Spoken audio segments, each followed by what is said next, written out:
ভুল বোঝাচ্ছে তৃণমূল। ওয়াকফ আইনের সমর্থনে এবার পথে বঙ্গ বিজেপি।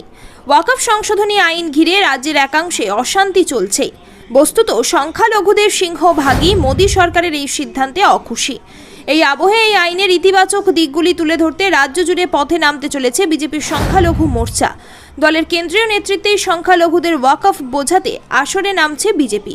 বিজেপির দাবি, তুষ্টিকরণের লক্ষ্যে মুসলিমদের ভুল বোঝাচ্ছেন বিরোধীরা। ওই আইন পসমান্দা মুসলিমদের উন্নয়ন ও বিশেষ করে মুসলিম মহিলাদের ক্ষমতায়নের লক্ষ্যে নিয়ে আসা হয়েছে। ওই আইনের মাধ্যমে মুসলিমদের ধর্মীয় বিষয়ে হস্তক্ষেপ করার যে অভিযোগ উঠেছে তাও মানতে নারাজ বিজেপি। পুরো বিষয়টি সাধারণ সংখ্যালঘুদের গোচরে আনতে চায় বিজেপি। সেই লক্ষ্যে ওয়াকফ নিয়ে প্রতিটি সাংগঠনিক জেলায় এবং বিভিন্ন সংখ্যালঘু প্রধান এলাকা ধরে ধরে ইনডোরে সমাবেশ করার নির্দেশ দিয়েছে দলের কেন্দ্রীয় নেতৃত্ব। ওয়াকফের সুফল বোঝাতে কেন্দ্রীয় স্তরে বিজেপি ইতিমধ্যে একটি কমিটি গড়েছে।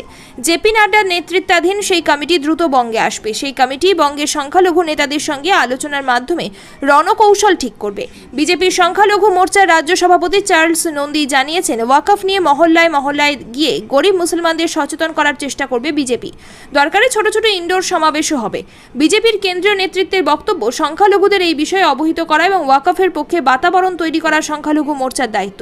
মজার কথা হলো, রাজ্যের বিরোধী দলনেতা শুভেন্দু অধিকারী বারবার প্রকাশ্যে স্রেফ সনাতনী ভোটারদের একত্রিত করার কথা বলছেন। এমনকি বিজেপির মুসলমান ভোটারের প্রয়োজন নেই বলেও মন্তব্য করতে শোনা গিয়েছে শুভেন্দুকে। সেই শুভেন্দুর দলই সংখ্যালঘুদের মন জয়ে আসরে নাম। বিজেপির সংখ্যালঘু মোর্চার রাজ্য সভাপতি চার্লস নন্দী বলছেন, ওয়াকফ নিয়ে রাজ্যের মুসলমানদের ভুল বোঝানো হচ্ছে। মমতা বন্দ্যোপাধ্যায় যেভাবে সিএএ নিয়ে ভোট বৈতরণী পার করার চেষ্টা করেছিলেন, সেভাবেই ওয়াকফ আইনকেও ভোটের অস্ত্র হিসেবে ব্যবহার করতে চাইছেন। কিন্তু আমরা মানুষকে বোঝাবো, এই ওয়াকফ সম্পত্তি থেকে প্রান্তিক গরিব মুসলমান বা মুসলিম মহিলাদের কোনো উপকার হয়নি। মুষ্টিমেয় কিছু নেতা সুবিধা পাচ্ছেন, সেটা বদলাতেই এই আইন। সংখ্যালঘুদের পাশাপাশি তপশিলি জাতি উপজাতিদের সমর্থন টানতেও বড়সড় পদক্ষেপ করছে গেরুয়া শিবির। সমস্ত সাংগঠনিক জেলায় এসসি এবং এসটিদের সমাবেশের ডাক দেওয়া হয়েছে দলের কেন্দ্রীয় নেতৃত্বের তরফে। কৃতি যারা এবং বিভিন্ন পেশার সঙ্গে যুক্ত যারা, তাদেরকে এক ছাদের তলায় এনে তপশিলীদের জন্য মোদী সরকারের বিভিন্ন উদ্যোগের প্রচার করার নির্দেশ দেওয়া হয়েছে তপশিলি মোর্চাকে। রাজ্যে তৃণমূল পরিচালিত সরকার ক্রমশ তপশিলি জাতি উপজাতিদের স্বার্থ বিঘ্নিত করছে, সেই মর্মে প্রচার চালানোর কৌশল নেওয়া হচ্ছে।